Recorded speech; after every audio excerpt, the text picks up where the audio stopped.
कठुआ में civil society के लोगों ने, जिसमें कसीर तादाद में ख्वातीन भी शामिल थी, पुरजोर एहतजाजी मुजाहरा किया। शहर से सटे सनाती इलाके में सीमेंट इकाइयों और नई ग्राइंडिंग यूनिट के खिलाफ मोर्चा खोलते हुए इलाके के लोगों ने जम्मू पठानकोट नेशनल हाईवे को जाम कर दिया। तारानगर के लोगों ने तकरीबन 2 घंटे तक हाईवे को जाम रखा और जमकर हंगामा किया, साथ ही नारेबाजी भी की। वहीं जिला इंतजामिया के साथ साथ पॉल्यूशन कंट्रोल डिपार्टमेंट, जिला सनाती मरकज के खिलाफ भी मुजाहिरीन ने नारेबाजी की। मुजाहिरीन ने 2 ट्रक इंतबाह देते हुए कहा कि ग्राइंडिंग इकाई को इलाके में जबरन नहीं लगने दिया जाएगा और इस दौरान जम्मू पठानकोट नेशनल हाईवे की दोनों ही लेन पर गाड़ियों की लंबी लंबी कतारें लगी रही। मौके पर पहुंचे एडीसी कठुआ घनश्याम सिंह ने लोगों को यकीन दहानी कराई और उसके बाद हाईवे पर आमदोरफ्त को बहाल कराया। भारतीय जनता युवा मोर्चा के जिला सदर राजेश मेहता ने बताया कि रेड कैटेगरी की यूनिट से 10,000 से ज्यादा लोगों की सेहत पर असर पड़ना तय है। उन्होंने कहा है कि एहतजाज सभी इकाइयों के खिलाफ नहीं है, ये ग्राइंडिंग यूनिट के खिलाफ है, जिसे हटाकर ही दम लेंगे। आने वाले दिनों में अगर हमारी मांग को सुना नहीं गया, हम पूरे जोर से पूरे कठुआ का बंद करेंगे। अगर ये फैक्ट्री नहीं बंद की गई तो हम आत्महत्या का प्रयास करेंगे, अपने आप को आग लगाने की कोशिश करेंगे, क्योंकि हम ऑलरेडी बहुत परेशान है। इस पंचायत में ऑलरेडी 5 से 10% बच्चे अपाहिज पैदा हो रहे हैं। गवर्नमेंट क्यों नहीं सुन रही है? हम यही बस हम आपके द्वारा हम यही इन लोगों के द्वारा के पास ये बात रखना चाहते हैं, पहुंचाना चाहते हैं कि आप लोग हम लोगों की हम जो भी हमारी प्रॉब्लम है इसको जरा आप ध्यान से सुनिए, अदरवाइज अगर ये पब्लिक सड़कों पे आ गई तो आपके लिए मुश्किल हो जाएगा। राजौरी की इरम शमीम अपने घर वालों और रियासत का खूब नाम रोशन कर रही है। जिला इंतजामिया राजौरी ने इरम शमीम को 1 लाख रुपए की माली मदद दी है, जो एम्स दिल्ली में मेडिकल ट्रेनिंग के लिए चुनी गई है। इसके साथ ही जिला इंतजामिया ने इरम शमीम को बेटी बचाओ बेटी पढ़ाओ मुहिम का ब्रांड एम्बेसडर भी बनाया है। इरम शमीम राजौरी जिले के धानौर गाँव की रहने वाली है। उन्होंने एंट्रेंस एग्जाम में हिस्सा लिया और इस इम्तियाजी नंबर के साथ इम्तहान पास किया है। आगे की पढ़ाई को जारी रखने के लिए उसकी मदद के लिए राजौरी के जिला तरक्याती कमिश्नर एजाज अहमद असद ने इरम शमीम को 1 लाख रुपए की रकम पेश की और मुबारकबाद दी। उन्होंने कहा कि इरम शमीम ने राजौरी जिले की लड़कियों के लिए एक मिसाल कायम की है। इनकी पढ़ाई जारी रखने के लिए हर मुमकिन मदद का यकीन भी दिलाया और इस मौके पर इरम शमीम ने खुशी का इजहार किया, साथ ही डीसी का शुक्रिया भी अदा किया। मैं सबसे पहले तो district development commissioner Rajouri mister Ejaz Asad sir का बहुत बहुत शुक्रिया अदा करना चाहूँगी कि उन्होंने बेटियों की अहमियत को समझा और उन्होंने आज यहाँ पे जो प्रोग्राम ऑर्गेनाइज करवाया और मेरे को 1 लाख रुपए का गिफ्ट अवार्ड प्राइज़ दिया और इसके लिए मैं उनका बहुत थैंक्स करना चाहूँगी। और मैं कोशिश करूँगी कि उन्होंने मुझे जो जिम्मेदारी मुझे brand ambassador of Beti Bachao Beti Padhao बनाकर मेरे ऊपर जो जिम्मेदारी सौंपी है मुझे, मैं पूरी कोशिश करूंगी मैं उस जिम्मेदारी पर खरी उतरूं और उनके ख्वाब को पूरा करने की पूरी कोशिश करती रहूंगी। राजौरी से एम्स में सिलेक्ट होना वाकई ही एक मैं कहूँगा हिस्टोरिक अचीवमेंट है और इसके साथ ही खिताए पीर पंजाल से मैं ये कहूँगा कि रास्ते खुल जाते हैं बाकी स्टूडेंट्स के एम्स की तरफ जाने के लिए।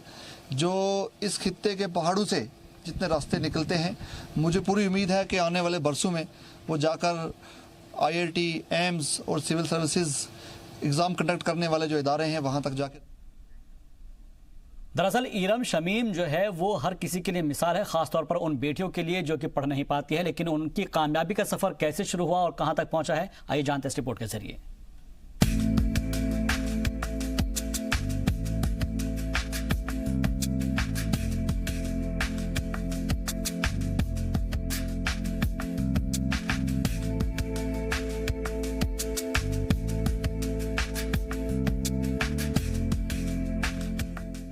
ये इरमिम शमीम है, जम्मू कश्मीर के राजौरी जिले की बेटी। आज पूरे मुल्क में इरमिम की चर्चा है। चर्चा हो भी क्यों ना, इरमिम शमीम ने एम्स का एंट्रेंस एग्जाम पास कर तारीख जो कायम कर दी है। दरअसल एम्स में दाखिला लेने वाली वो जिले की पहली गुर्जर लड़की है। मैं एम्स 2019 क्वालिफाई किया। इसके लिए मैंने बहुत मेहनत की और सबसे पहले मैं अल्लाह ताला का शुक्र अदा करना चाहूँगी। अब आप ये भी जान लीजिए कि शमीम ने किन हालात में ये मकाम हासिल किया। सरहदी जिले के धनौर गांव की रहने वाली शमीम की राह मुश्किलों से भरी हुई थी। इसका अंदाजा इससे लगाया जा सकता है कि उसे स्कूल जाने के लिए हर रोज 10 किलोमीटर की पैदल दूरी तय करनी पड़ती थी। गांव में कोई अच्छा स्कूल नहीं था। यही नहीं, बैकवर्ड कम्युनिटी से ताल्लुक रखने वाली शमीम काफी गरीब कुनबे से आती हैं, लेकिन अपनी मेहनत और मजबूत इरादों से न सिर्फ उसने तमाम परेशानियों को पार किया, बल्कि इस नामी इंस्टीट्यूट में दाखिला भी पा लिया, जहां दाखिला लेना तकरीबन हर मेडिकल स्टूडेंट का ख्वाब होता है। इरमिम की आगे की पढ़ाई के लिए जिला इंतजामिया की जानिब से मदद की गई है। राजौरी के जिला तरक्याती कमिश्नर एजाज अहमद असद ने इरमिम शमीम को 1 लाख रुपए की रकम पेश की है और मुबारकबाद दी है। इसके अलावा उन्हें बेटी बचाओ बेटी पढ़ाओ मुहिम का ब्रांड एम्बेसडर बनाया गया है। ब्यूरो रिपोर्ट, जी मीडिया। चलिए बढ़ता आगे। फौज की रोमियो फोर्स की जानिब से जिले के पीर पांचाल के पहाड़ों में इन दिनों मवेशियों के साथ डाकों में डेरा डाले गुर्जर और बकरवाल समाज के लोगों के लिए और साथ ही मवेशियों के लिए फ्री में मेडिकल कैंप का इनेकाद किया गया, जिसमें फौज के मुआयनाकारों और माहिर डॉक्टर्स ने करीब 1000 लोगों और सैकड़ों मवेशियों की जाँच की। साथ ही उन्हें मुफ्त में दवाइयाँ दी गई। इस मौके पर पीर पांचाल के हिलका में पहुंचे फौज core commander Paramjit Singh Romeo force के अफसरान के साथ मेडिकल कैंप में पहुंचे और इलाके के लोगों के साथ मुलाकात की, साथ ही उनके मसाइल भी जाने। वाज़ेह हो कि ज़िले में हज़ारों की तादाद में गुजर बकरवाल परिवारों के लोग गर्मी के मौसम में अपने माल मवेशियों के साथ पीर पांचाल के पहाड़ों में डेरा डालते हैं और जहां पर उन्हें किसी तरह की कोई सेहती खदमात दस्तियाब नहीं होती है, जिसकी वजह से उन्हें काफ़ी दिक्कतों का सामना करना पड़ता था। इसी के मद्देनज़र फ़ौज के रोमियो फोर्स की जानिब से तिब्बी कैंप का इनेकाद किया गया, जिसमें कसीर तादाद में लोगों ने इलाज कराया। इससे पहले नहीं कैंप लगो, यह नवी बात है कि कैंप लगो। हम इस आर्मी का शुक्रगुजार, कमांडर साहब का शुक्रगुजार हैं। यह नवी बात है कि इनका का कैंप फौज को आए। क्या इस तो पहले कोई कैंप वगैरह थे लगा? कोई बिल्कुल कोई कैंप नहीं लगो, कुछ नहीं है, कुछ तो नवी बात है, नवी खुशहाली है। शुक्र। यहाँ पे आज ये जो प्रोग्राम किया आर्मी ने, इनका मैं बहुत शुक्रगुजार हूँ, क्योंकि ये पहली बार हमारे साथ हुआ है। क्यों दवाइयाँ वगैरह या सोलर लाइट वगैरह जो भी कुछ ये किया है, ये आर्मी ने किया भी पहली बार है, क्योंकि इसके पहले कोई मतलब सिविल किसी भी डिपार्टमेंट से कोई कुछ भी हमारे साथ नहीं हुआ है। लेकिन ये मैं बहुत बहुत शुक्रगुजार हूँ कमांडर साहब का और अपने सीओ साहब का और यहाँ की जो सेना है उनका। और यहाँ पे हम बहुत परेशानी का सामना कर रहे हैं, क्यों कि यहाँ पे डिस्पेंसरी वगैरह या कि बिजली रोड वगैरह इस किस्म की कोई भी सहूलियत जो हमारे पास नहीं है मौजूद सर। पुंछ नगर में वाक़ स्पोर्ट्स स्टेडियम में श्यामलाल हॉकी एकेडमी और जम्मू कश्मीर हॉकी एसोसिएशन की जानिब से एक प्रोग्राम का इनेकाद किया गया, जहां पर हॉकी के जादूगर कहे जाने वाले मेजर ध्यानचंद के यौम पैदाइश के मौके पर नेशनल स्पोर्ट्स डे मनाया गया। इस दौरान कसीर तादाद में हॉकी और दीगर खेलों के ताल्लुक रखने वाले खिलाड़ियों, खेल के शौकीन लोगों ने हिस्सा लिया। इस प्रोग्राम की सदारत स्टेडियम के मैनेजर और वॉलीबॉल कोच निर्दोष कुमार शर्मा और हॉकी कोच पवन शर्मा ने की, जबकि महकमा जंगलात के जिला अफसरान और डीएफओ पुंछ मोहन चौधरी इसके बतौर मेहमान खुसूसी मौजूद रहे। इस मौके पर खिलाड़ियों में इनामात भी तकसीम किए गए। इस मौके पर मुकर्रिरों ने मेजर ध्यानचंद को खराज अक़ीदत पेश की और उनकी ज़िंदगी पर रोशनी डाली। और इस हालात में भी यहाँ पे लोग बच्चे जिस तरीके से इररिस्पेक्टिव ऑफ एज, मतलब जो लोग स्पोर्ट्स से जुड़े हैं, रिमार्केबल है, अनएक्सपेक्टेबल है, रियली रिमार्केबल। और उसके अलावा जो फिटनेस कैंपेन जो सेंट्रल गवर्नमेंट ने किया, जो पर्सन फिट है तो वो किस तरीके से कंट्री में कंट्रीब्यूट कर सकते हैं, उनकी फिटनेस से वो खुद अच्छे से वर्क कर सकते हैं, अपना मेडिकल डिपेंडेंसी नहीं है, वो उनको किसी के और पे डिपेंडेंट नहीं है। फिर और एक फिट ही पर्सन ही हेल्दी माइंड भी रख सकता है, जो कि और अच्छे से अपना काम कर सकता है। ਤੇ ਬੜੀ ਅੱਛੀ ਗੱਲ ਹੈ ਕਿ ਤੁਸੀਂ ਦੇਖੋ ਕਿ ਇਸ ਮਾਹੌਲ ਵਿੱਚ ਕਿੰਨੇ ਬੱਚਿਆਂ ਨੇ ਇਸ ਗਰਾਊਂਡ ਵਿੱਚ ਖੇਡਣ ਲੱਗੇ ਨੇ, ਹੌਕੀ ਖੇਡਣ ਲੱਗੇ ਨੇ, ਵਾਲੀਬਾਲ ਖੇਡਣ ਲੱਗੇ ਨੇ, ਬਾਕੀ ਗੇਮਾਂ ਖੇਡਣ ਲੱਗੇ ਨੇ। ਤੇ ਨਾਲ ਮੈਂ ਤੁਸੀਂ ਇੱਕ ਗੱਲ ਹੋਰ ਵੀ ਦੱਸਣਾ ਕਿ ਅੱਜ ਦੇ ਦਿਨ ਹੀ ਨੈਸ਼ਨਲ ਸਪੋਰਟਸ ਡੇ ਵਾਲੇ ਦਿਨ ਅਸਨੇ ਜਿਹੜੇ पीएमएन असने कंट्री श्री नरेंद्र मोदी जी उन्ना अज ने दिन एक मुहिम नवी स्टार्ट की जिसे फिट इंडिया ने नाम दिता गया कि उस मुहिम के अंदर उन्होंने ये मकसद है कि जिन्ना भी एक हर एक जरा सिटीजन है असने देश ना असने नागरिक है जरा असने देश ना वो फिट रहे, ताकि अगर वो फिट रही तो असने जी कंट्री है और ज़्यादा डिवेल्प कर सके। तो बड़ी अच्छी गल है कि बच्चा की ये दसिया जा सके कि उन्हें अपना फिट किस तरह रखना, डेली आप तुसें पढ़ाई के बाद किस तरह टाइम कड्डी तुसें ग्राउंड में आना, गेम्स खेलिए डिफरेंट, ताकि तुसें माइंड ने बॉडी ने नाल तुसें माइंड भी फिट रहे, तो ज़्यादा अच्छी तरह पढ़ पाओ, अच्छी चीज़ें अचीव कर पाओ, पॉजिटिव एनर्जी। उधमपुर इलाके के रामनगर की पंचायत पटियाली से आए लोगों ने अपने मांगों को लेकर जिला कमिश्नर के दफ्तर के बाहर जमकर एहतजाजी मुजाहरा किया और इंतजामिया के खिलाफ जमकर नारेबाजी की। मुजाहरीन का कहना था कि काकोड़ से डांसर जाने वाले रास्ते की हालत दिन ब दिन खस्ता होती जा रही है और इस रोड पर गाड़ियों की आमदोरफ्त भी बंद हो चली है, जिसकी जानिब से लोगों को काफ़ी दिक्कतों का सामना करना पड़ता है। लोगों ने मांग करते हुए कहा है कि जल्द से जल्द रोड की खस्ता हाली को दूर किया जाए, नहीं तो वो लोग सड़कों पर उतरकर एहतजाज करेंगे।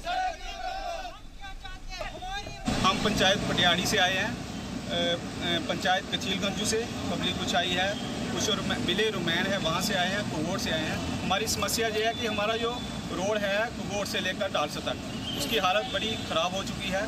3 दिन से मैडोर वालों ने मैडोर बंद कर दी है और वो कहते हैं कि रोड की हालत खस्ता है और हम वहाँ पे गाड़ियाँ नहीं चलाएंगे, तो उसकी वजह से हमें बहुत परेशानी आ रही है। स्टूडेंट हैं, लेबर बेचारे काम करने को आती हैं, कोई मरीज़ है तो उनका पूरा कंटेक्ट टूट गया ठीक है। तो आज हम डीसी साहब से मिले, हमने वहाँ पे एप्लीकेशन की कि हमारे रोड की जल्द से जल्दी वहाँ पे मरम्मत की जाए।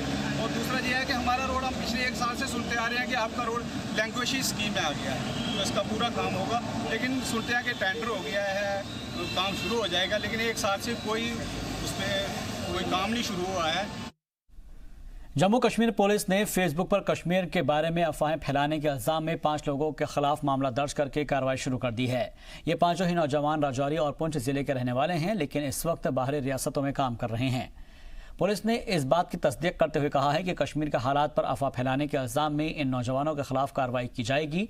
इस किस्म की अफवाहों के सबब ही रियासत में कानूनी नज़्म-ओ-नस्क खराब हो सकते हैं। राजौरी के एसएसपी जुगल मनहास ने बताया कि सोशल मीडिया पर ज़ाब्ते के मुताबिक निगरानी रखी जा रही है। उन्होंने बताया है कि इन 5 नौजवानों की पहचान कर ली गई है और साथ ही उन्होंने जम्मू कश्मीर के सभी लोगों से सोशल मीडिया का मुस्बत इस्तेमाल करने की अपील की है। जम्मू कश्मीर पुलिस ने रियासत के बाहर रह रहे लोगों से भी इंतबाह उनको दिया है और कहा है कि वो फेसबुक या फिर किसी भी दीगर सोशल मीडिया प्लेटफॉर्म पर किसी ऐसे पोस्ट को ना डाले जिससे जम्मू कश्मीर के हालात ख़राब होने का खदशा हो। आपको पता है कि जिस तरीके से हमारी स्टेट की जो रीऑर्गेनाइजेशन हुई है, उसके बाद ठीक है अपनी अपनी आइडियालॉजी के हिसाब से कोई क्या कमेंट करता है, कोई क्या करता है, बट किसी को भी ये हक नहीं है कि वो ऐसे कमेंट्स करे कि जिससे यहाँ पे लॉ एंड ऑर्डर का माहौल जो है वो ख़राब हो सकता है या यहाँ पे कम्युनल जो है वो टेंशन बन सकती है या कोई भी पब्लिक ऑर्डर यहाँ पे जो है वो डिस्टर्ब हो सकता है। उसके चलते हमने हमारी जो सोशल मीडिया यूनिट है जो हमारे डिस्ट्रिक्ट पुलिस का, उसने वो रेगुलर जो है मॉनिटरिंग करता रहता है फेसबुक यूज़र्स की। इसी के दौरान उन्होंने सर्विलेंस के दौरान 5 जो फेसबुक यूज़र्स हैं उसमें 3 जो हैं वो पुंछ डिस्ट्रिक्ट के हैं, 2 यहाँ राजौरी डिस्ट्रिक्ट के हैं, उनको ज़ीरोइंग की। उनके कंटेंट्स को फिर हमारी जो टीम है उसने उसको स्टडी किया और उसके बाद ये फैसला लिया गया कि इनके अगेंस्ट जो है हमें कानूनी कार्रवाई करने की ज़रूरत है। और चलिए अब आपको बताते हैं कि आज पाकिस्तान ने जिस तरीके से गज़नवी मिसाइल का जो टेस्ट किया है वो दुनिया के लिए हंसाने की वजह क्यों है और साथ ही बार बार खुद को न्यूक्लियर ताकत कहकर बड़ी बड़ी डींगे मारने वाले पाकिस्तान की हैसियत क्या है। इंटरनेशनल बिरादरी से भीख मांग कर गुजारा चला रहे पाकिस्तान की माली हालत ऐसी हो चुकी है कि अब वहां के वजीर आजम इमरान खान के पास बिजली का बिल भरने के पैसे तक नहीं बचे हैं। तुझको रखे राम, तुझको अल्लाह रखे, तुझको रखे राम, तुझको अल्लाह रखे, दे दाता के नाम, तुझको अल्लाह रखे। यूं तो ये गाना 1968 में रिलीज हुई फिल्म आंखें का है, लेकिन मौजूदा हालात में इस गाने के बोल इंटरनेशनल फकीर बन चुके पाकिस्तान और उसकी माली हालत पर पूरी तरह फिट बैठते हैं। दिनार नहीं तो डॉलर चलेगा, अरे कमीज नहीं तो कमीज का कॉलर चलेगा। इंटरनेशनल फकीर और भिखारी बन चुका पाकिस्तान भले ही कश्मीर पर बड़ी बड़ी बातें करता हो, भले ही हिंदुस्तान को आए दिन न्यूक्लियर वार की धमकी देता हो, लेकिन कंगाल पाकिस्तान को उसकी असली औकात का अंदाजा खुद उसी के इस्लामाबाद इलेक्ट्रिसिटी सप्लाई कंपनी ने दे दिया है। चलिए बढ़ता आगे। लड़ाई के मैदान में जब पाकिस्तान ने हिंदुस्तान के खिलाफ हिमाकत की है उसने मुंह की खाई है और यही वजह है कि पाकिस्तान अब अपनी साजिश के लिए दहशतगर्दी का सहारा ले रहा है। लेकिन मौजूदा हालात में अगर पाकिस्तान फिर से लड़ाई के मैदान में उतरने की कोशिश भी करता है तो उसका नामो निशान मिटना तय है।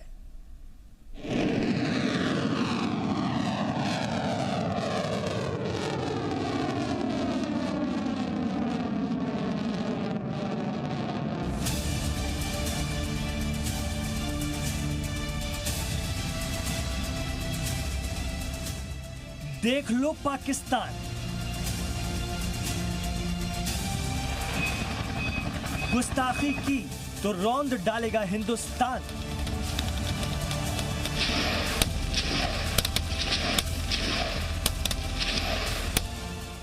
अब नहीं बर्दाश्त होगी लड़ाई की धमकी।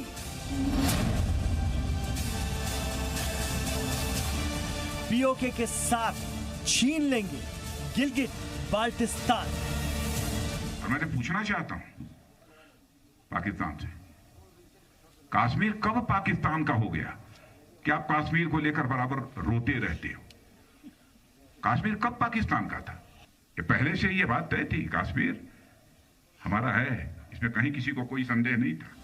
कश्मीर को आर्टिकल 370 से मिली आजादी के बाद से बौखलाए पाकिस्तान को मुंह तोड़ जवाब देने के लिए ही पूरी तरह से तैयार है। ऐसे तो पाकिस्तान की ऐसी हैसियत नहीं कि हिंदुस्तान के खिलाफ लड़ाई के बारे में सोचे, लेकिन अगर सनक से मजबूर होकर पाकिस्तान ने ये गुस्ताखी कर भी दी तो उसका मुंह की खाना तय है। ये नया हिंदुस्तान है, ये घर में घुसेगा भी और मारेगा। पाकिस्तान के खिलाफ उरी में सर्जिकल स्ट्राइक और बालाकोट में हिंदुस्तानी एयरफोर्स की एयर स्ट्राइक तो महज एक ट्रेलर था। लगता है कि पाकिस्तान हिंदुस्तानी आर्मी को पूरी पिक्चर दिखाने का मौका देना चाहता है। पाकिस्तान ये बात शायद भूल गया है कि हिंदुस्तान के पास दुनिया की दूसरी सबसे बड़ी आर्मी है। हिंदुस्तान के पास 13,62,000 से ज्यादा एक्टिव सोल्जर्स हैं और इनमें पैरामिलिट्री की फोर्सेस की तादाद अभी शामिल नहीं है। वहीं पाकिस्तान की आर्मी सिर्फ 6,37,000 जवानों की है। 2019 के ग्लोबल फायर पावर इंडेक्स के मुताबिक पाकिस्तान की आर्मी 15वें नंबर पर आती है। तेज रफ्तार से अटैक करने के मामले में दुनिया की कोई भी मिसाइल ब्रह्मोस की बराबरी नहीं कर सकती। ब्रह्मोस एक क्रूज मिसाइल है जो बिना पायलट वाले किसी लड़ाकू विमान की तरह होती है। ठीक इसी तरह अग्नि 5 एक इंटरकॉन्टिनेंटल बैलिस्टिक मिसाइल है जिसकी रेंज 5,000 किलोमीटर से ज्यादा है। इसकी ताकत का अंदाजा इसी बात से लगाया जा सकता है ये मशरिक में चीन और फिलीपींस और मगरिब में इटली तक पहुंच सकती है। हिंदुस्तान की सबसे ताकतवर मिसाइल की रेंज में पूरा पाकिस्तान, अफगानिस्तान, इराक, ईरान और करीब आधा यूरोप आता है। वहीं पाकिस्तान के पास लंबी दूरी की मिसाइल के नाम पर शाहीन 2 है जो 2,500 किलोमीटर तक ही वार कर सकती है। अगर पाकिस्तान हिंदुस्तान पर न्यूक्लियर हमला करके हिंदुस्तान के सभी न्यूक्लियर ठिकानों को खत्म भी कर दे तब भी हिंदुस्तान पाकिस्तान पर न्यूक्लियर हमला कर सकता है क्योंकि हिंदुस्तान के पास सेकंड स्ट्राइक कैपेबिलिटी है, यानी हिंदुस्तान समंदर से भी परमाणु पनडुब्बी के जरिए मिसाइल फायर करके पाकिस्तान को तबाह बर्बाद कर सकता है। हिंदुस्तान K4 SLBM मिसाइल की कामयाब टेस्टिंग कर चुका है जो 3,000 किलोमीटर तक वार कर सकती है और इसे किसी सबमरीन से भी फायर किया जा सकता है। Hindustan Miraj, Sukhoi, MiG-29, Jaguar और तेजस एयरक्राफ्ट से न्यूक्लियर हमले करने में भी माहिर है, जबकि दूसरी तरफ पाकिस्तान के ब्लैक पैंथर, ब्लैक स्पाइडर और F-16 एयरक्राफ्ट में न्यूक्लियर वेपन लगाए जा सकते हैं। मतलब साफ है, हिंदुस्तान के खिलाफ पाकिस्तान की एक नापाक हरकत उसका नामो निशान मिटा सकती है। इसमें कोई शक नहीं कि हिंदुस्तान अमन पसंद मुल्क है, लेकिन लगता है कि पाकिस्तान भूल गया है कि आज का हिंदुस्तान नया हिंदुस्तान है जो घर में घुसेगा भी और मारेगा भी। ब्यूरो रिपोर्ट, जी मीडिया। और फिलहाल के लिए कश्मीर एक्सप्रेस में बस इतना ही।